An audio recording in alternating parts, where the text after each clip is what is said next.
You check your phone before meetings to calm your nerves. You rehearse what you'll say in the mirror.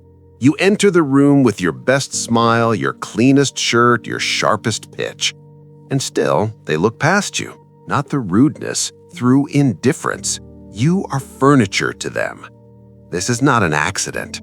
You are being controlled by patterns you never agreed to follow.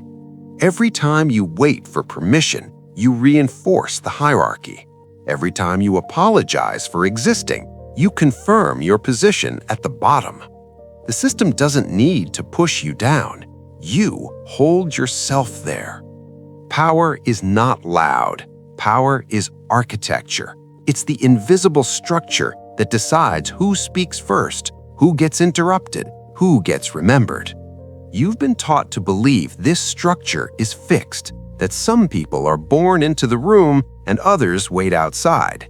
That is the lie that keeps the game running. Here is what nobody tells you. The people at the top are not smarter than you. They are not better than you. They simply learned a different set of rules. Rules that were never written down.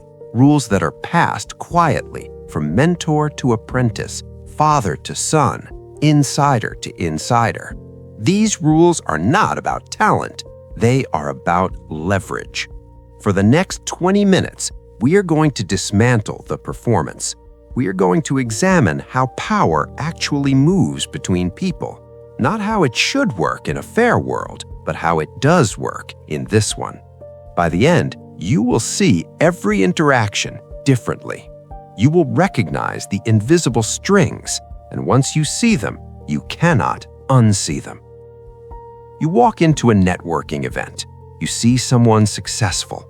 Your body tenses. Your mind races. You think about what you need from them, a job, an introduction, validation. And then you approach them with all of that need written across your face. This is why you fail.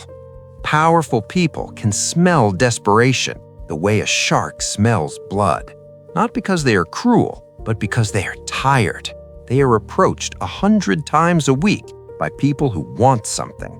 You are not special to them. You are Tuesday afternoon. The moment you reveal what you want, you hand them control.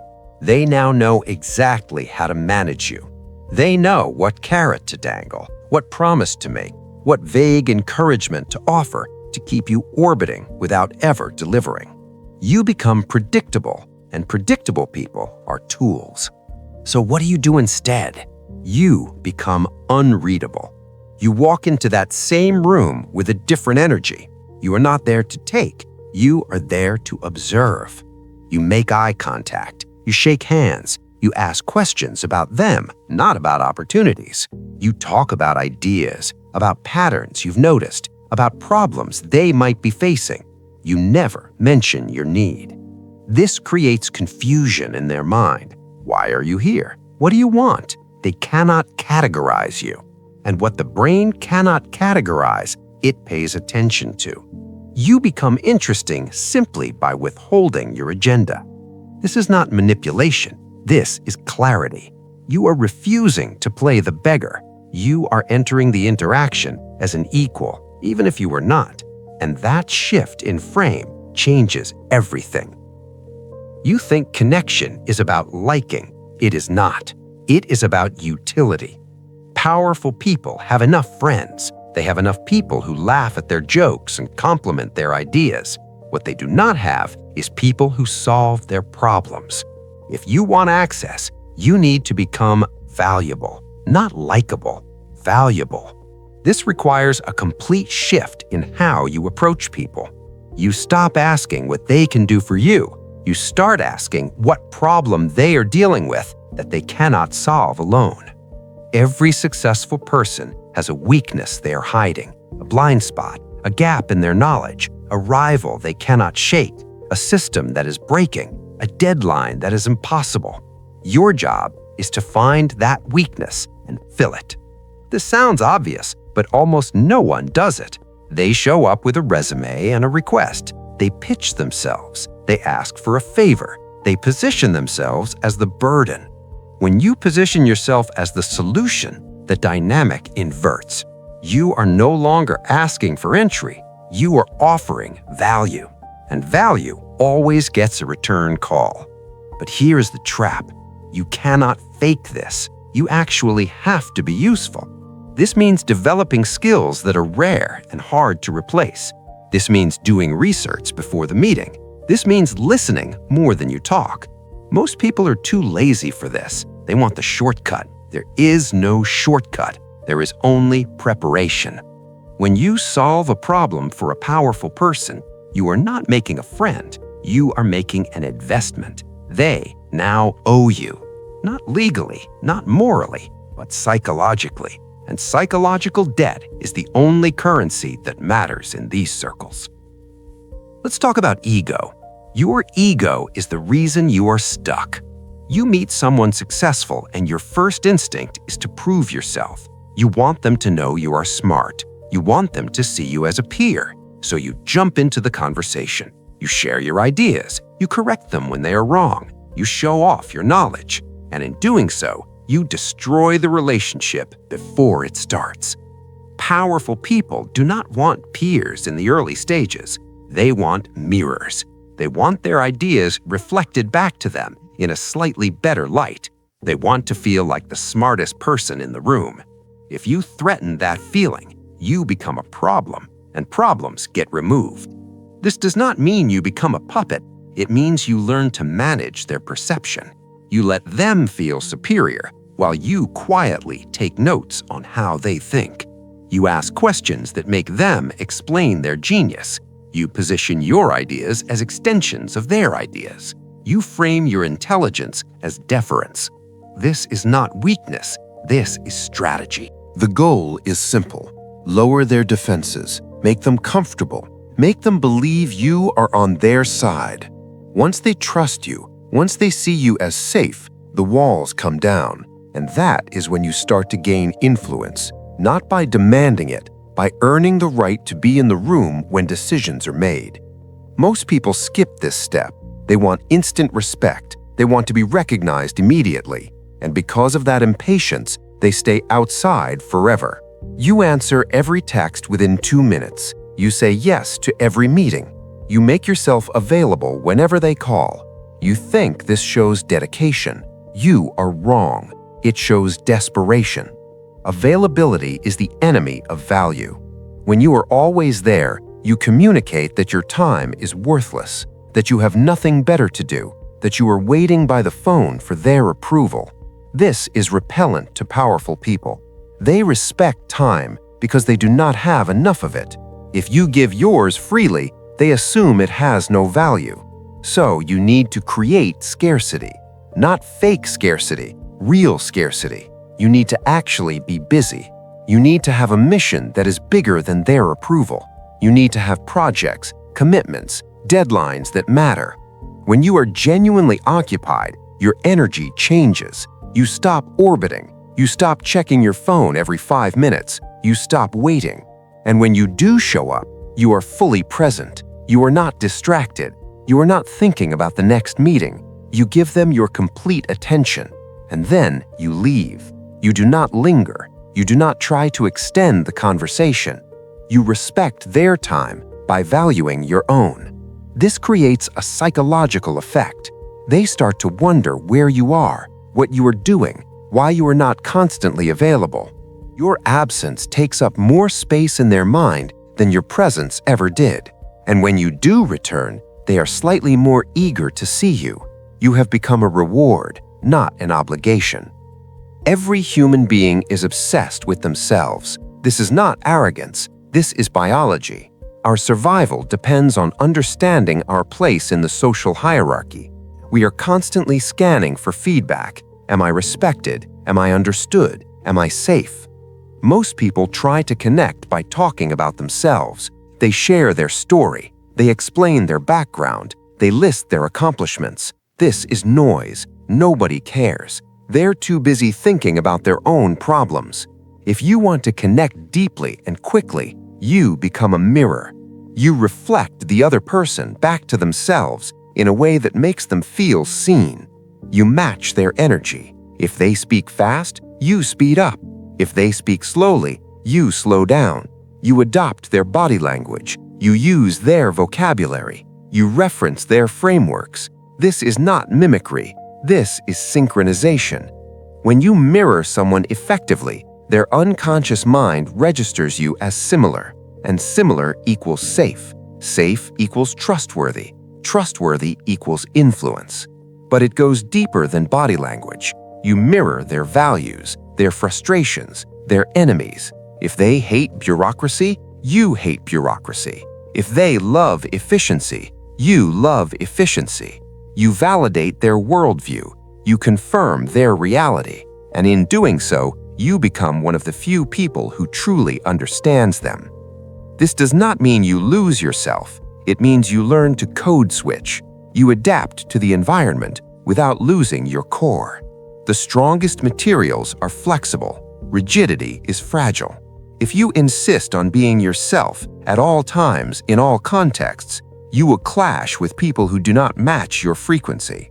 And those clashes will cost you opportunities. Learn to adjust, not to manipulate, but to communicate in the language the other person speaks. In the old world, land was power. In the industrial age, capital was power. Today, information is power. But not just any information, secret information. Information that is not public. Information that gives someone an edge. Powerful people are often isolated.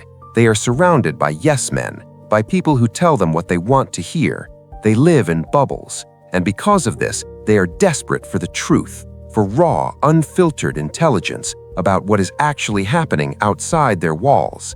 If you can be the person who brings them that intelligence, you become indispensable. You become their eyes, their ears, their early warning system. You tell them what their competitors are planning. You tell them what their employees are really saying. You tell them about the trends they are missing. But you do not gossip. You curate. You filter. You bring the information that is useful, that is actionable, that protects them or gives them advantage. When you do this consistently, you are no longer an outsider. You are an insider. You are part of the inner circle. You are a co-conspirator. And there is no bond stronger than the bond between people who share secrets. But a warning, never reveal all your sources. If they can get the information without you, they don't need you. Keep the pipeline exclusive. Deliver the insight. Protect the method. This keeps you valuable. This keeps you necessary. Nothing creates loyalty faster than a shared enemy. This is tribal psychology. We bond with people who hate the same things we hate. If you want to connect with a powerful person, find out what they despise, what frustrates them, what keeps them up at night, and then validate that frustration. This is not negativity. This is alignment. When you acknowledge their enemy, you acknowledge their struggle. You position yourself as an ally in their war. Even if the war is not real, even if the enemy is exaggerated, it doesn't matter. What matters is the feeling of solidarity.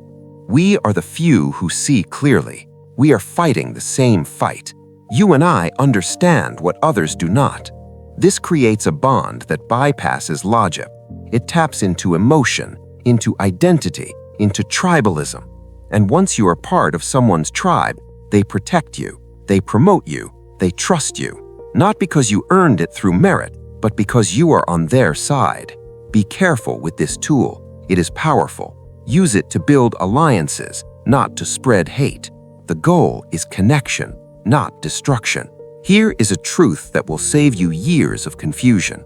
People do not live in reality. They live in the story they tell themselves about reality. The ruthless CEO sees himself as a kind father figure. The insecure leader sees herself as a misunderstood genius. The insecure leader sees himself as a savior. Your job is to identify their fantasy and play a supporting role. If they want to be the wise teacher, you become the eager student. If they want to be the rebel, you become the accomplice. If they want to be the king, you become the loyal advisor. You do not force them to face the truth. Truth is painful. That is why they avoid it. If you are the one person who supports their self-image, they will protect you, because losing you means the fantasy collapses. You are the prop that holds up their identity. This sounds cynical, it is. But remember, we are not talking about friendship. We're talking about navigating power. And power is a performance. Everyone is acting. The only question is whether you know your role or stumble through it blindly. Learn your lines, play your part, and when the curtain falls, you will be the one still standing on stage. Powerful people live in chaos. They manage teams, they handle crises, they make decisions that affect hundreds or thousands of lives. Their internal state is often turbulent. Most people add to that turbulence. They bring problems, they bring drama, they bring uncertainty. To stand out, you must be the opposite. You must be calm. When they are frantic, you are steady. When they are angry, you are clear. You absorb their chaos and return clarity. 3 words will change how they see you. It is handled. When you say this and mean it, you remove weight from their shoulders.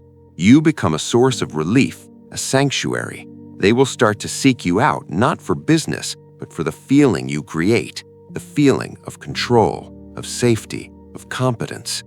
If you can lower their stress, you can raise your value. Be the calm in their storm. Be the anchor when everything else is drifting. Bruce Lee said, "Be water." This is not poetry, this is tactics. If you have a fixed identity, you can be predicted. If you can be predicted, you can be controlled. Formlessness is defense. You must learn to adapt to every situation. Some days you lead, some days you follow. Some days you are aggressive, some days you are soft. You match the environment. You fit the keyhole. This does not mean you have no core. It means you do not let your ego dictate your strategy. Rigid things break. Flexible things survive. If you insist on being the same person in every context, you'll clash with people who don't match your frequency, and those clashes will cost you. Remove the friction. Make it easy for them to absorb you into their world. Blend in until it's time to stand out. The best spies look exactly like the citizens. This is the ultimate law. Make yourself necessary. Find a task they hate but cannot avoid. Master it. Own it. Become the only person who can do it well. Hold the keys to a system they depend on. Be the bridge between them and something they need. If you are the bridge, they cannot burn you. Do not teach them how to do what you do. Keep the skill specialized. The more they rely on you, the more power you have. The goal is not independence. The goal is mutual entanglement. You want them to wake up and think, what would I do without him? Once you reach that point, you can ask for anything because you are no longer an employee. You are an organ, and you don't cut out your own heart. The most powerful person in the room is not the one giving orders. It's the one who designed the choices. When you present options, don't overwhelm them.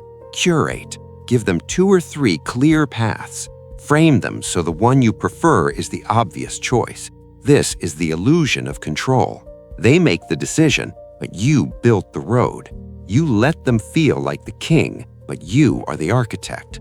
Never ask open-ended questions. Structure the conversation. Guide the outcome. You are doing the thinking. They are doing the authorizing. This is how influence actually works. To connect with powerful people, you must not need them. If your soul depends on their approval, they will sense it. They will smell the hunger, and hunger is repellent. True power recognizes true power. You must have your own foundation, your own mission, your own code. You must be willing to walk away. The person who can walk away holds all the leverage.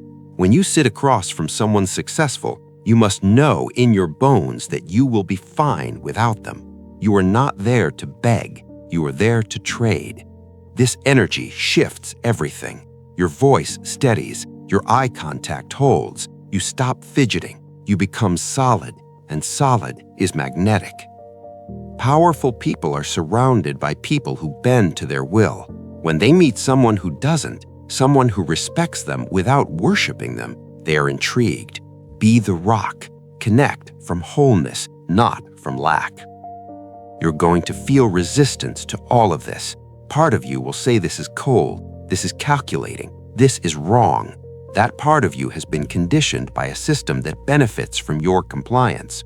The system tells you to be yourself, to be authentic, to wait your turn, and while you wait, others take the seats. These laws are not evil, they are honest. They describe how human behavior actually works, not how it should work in a fantasy, but how it does work in boardrooms, in governments, in every structure where power is distributed. You have a choice. You can stay innocent. You can cling to the belief that the world rewards fairness. Or you can learn the rules. You can grab the wheel. You can stop being a passenger. Understanding these patterns does not make you corrupt. It makes you aware. It gives you options. It lets you navigate systems that were designed to keep you out.